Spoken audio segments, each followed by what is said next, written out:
Garaşlı Türkmen.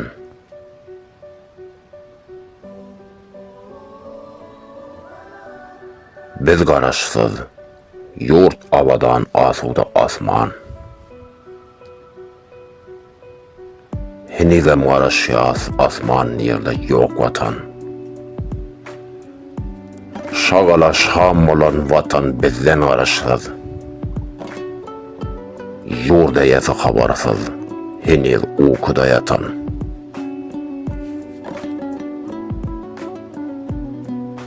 Bolmak üçün garaşsız can bermeli can alıp,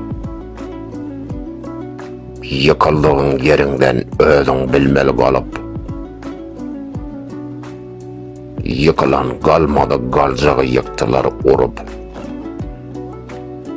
düşman ansatça geldi de dönükleri ullanıp, ne can verdik ne aldık, ne de bildik vatanı. Kahramandır öttük biz yurda sayafatını. Hiç diyele satanı halkı diri yakanı. Türkmen'i gömmek için başa gelen ekeni.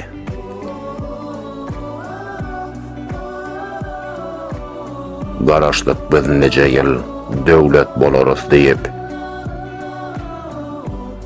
bilmem deriz yılların çüyreptir gıran deyip,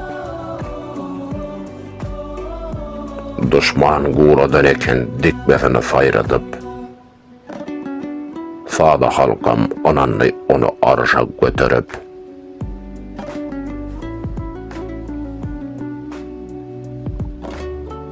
oturdu da kürsüde toğkun alet getirdi.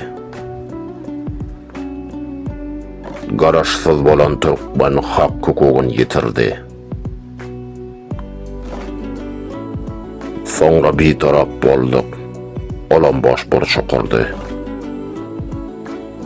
Ayızından gelen atlar birbirinden göderdi.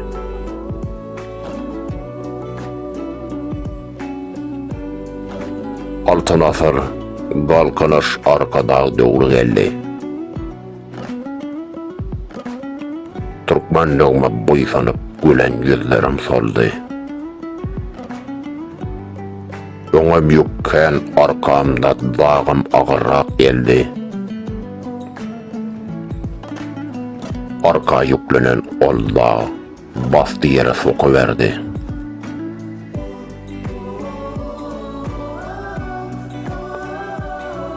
Elimde bar cemalım, ezilmeyin deyip sattım. Dağımın menke üstüme kaçıp kutularını ettim. Öz iyilimde itildim, koca dünya sığmadım. Yat yurtta sarılım, Türkmen olup baynamadım.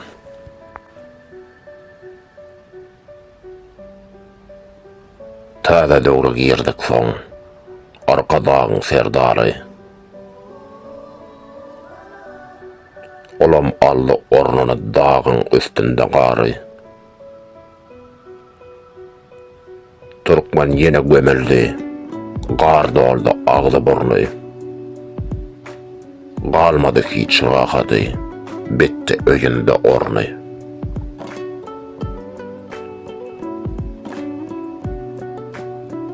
Türkmenin ornu qavur. Ölme, bol sen yarancan. Ya da kul bol daşarda, şükür edip tapancan. Yöne karşı çıkma sen, dağı süýşürecek bolup, özüň süýşüber ýyza, bagryň berede ölünçäň.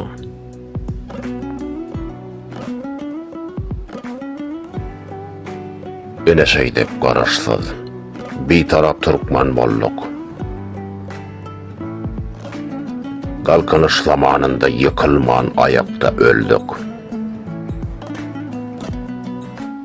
Altın asır, arkada abadançılıktan doyduk. Asuda asman sıyınlap, salamlasan il vardık.